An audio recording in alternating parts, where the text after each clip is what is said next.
When you witness someone perform a selfless act, you are seeing a physical behavior, not a hidden motive. The observable action of helping tells us nothing about the internal cognitive state that actually triggered it. For centuries, the debate has centered on universal egoism, the philosophical stance that every voluntary act is ultimately driven by self-interest. This is a claim about human psychology that dates back to the second book of Plato's Republic. This view of human nature was favored by a lineage of prominent thinkers, including Thomas Hobbes and Friedrich Nietzsche. John Stuart Mill agreed. To test these claims, we have to distinguish between two types of motivation: instrumental desires and ultimate desires.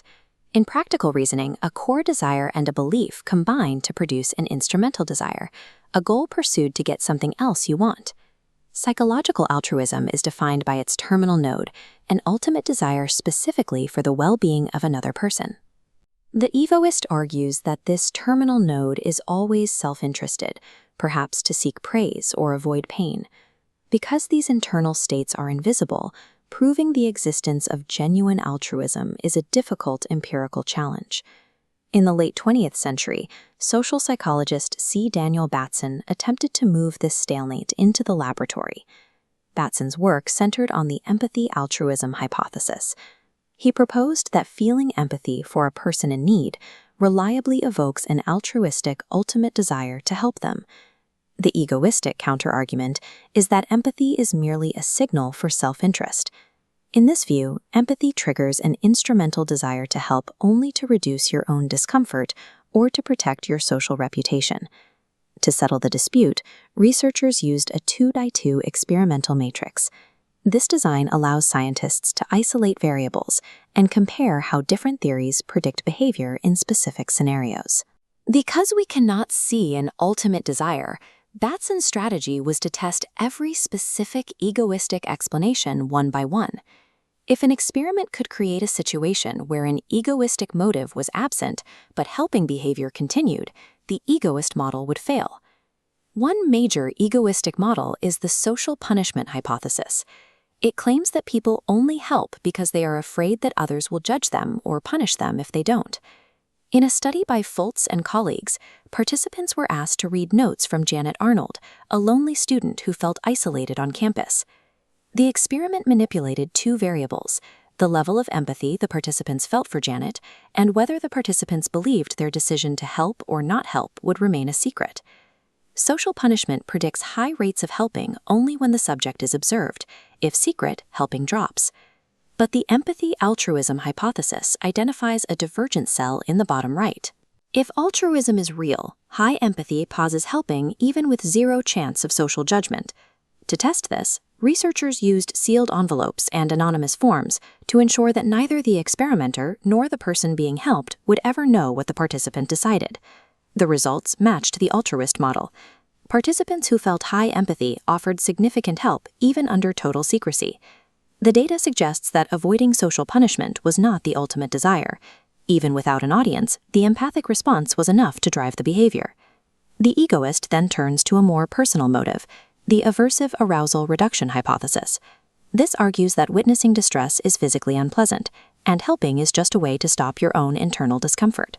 In Batson's Elaine experiment, participants watched a Confederate receive random electric shocks while performing a memory task.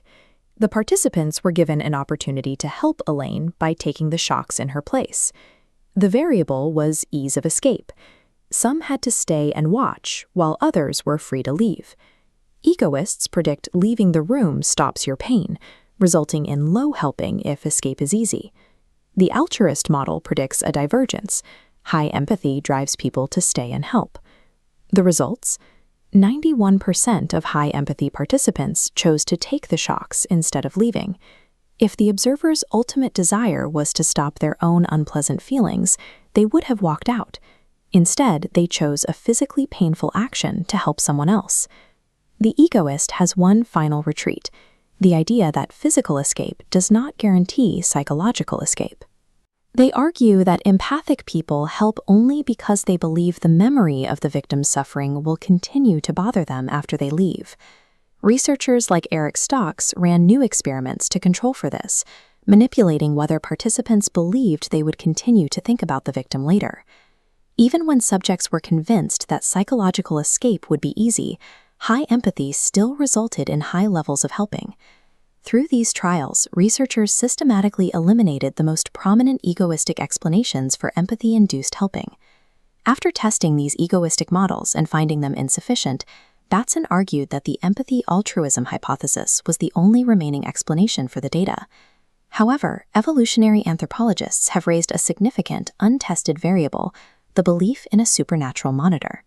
A sealed envelope or an empty lab room can hide a decision from a scientist, but for many people it cannot hide a decision from an omniscient deity who punishes immoral behavior. If a person believes an all-seeing monitor is watching, their behavior is still driven by self-interest, the ultimate desire to avoid divine punishment or seek a reward.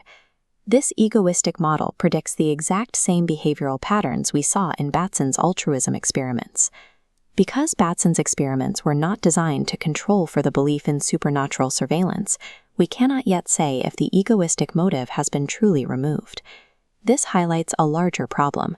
The 2,000-year-old binary between egoism and altruism may be too simple to describe the human mind. There are other motives, like principalism. This is the ultimate desire to uphold an abstract rule, like justice or fairness, rather than a desire to help a specific individual. Some helping behavior might not involve desires at all.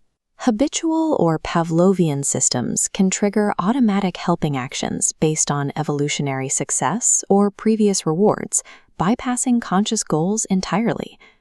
New frameworks also suggest non-classical altruism, where ultimate desires to help others are themselves the product of evolutionarily selfish mechanisms, like reward-based learning. When we expand the map of practical reasoning, we see that motivation is far broader than the original debate suggested. Helping behavior can be driven by moral principles, innate reflexes, or learned rewards.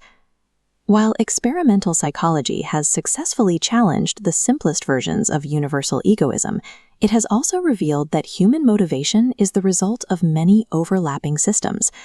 The search for pure altruism has moved beyond philosophy and into a complex investigation of how we prioritize others.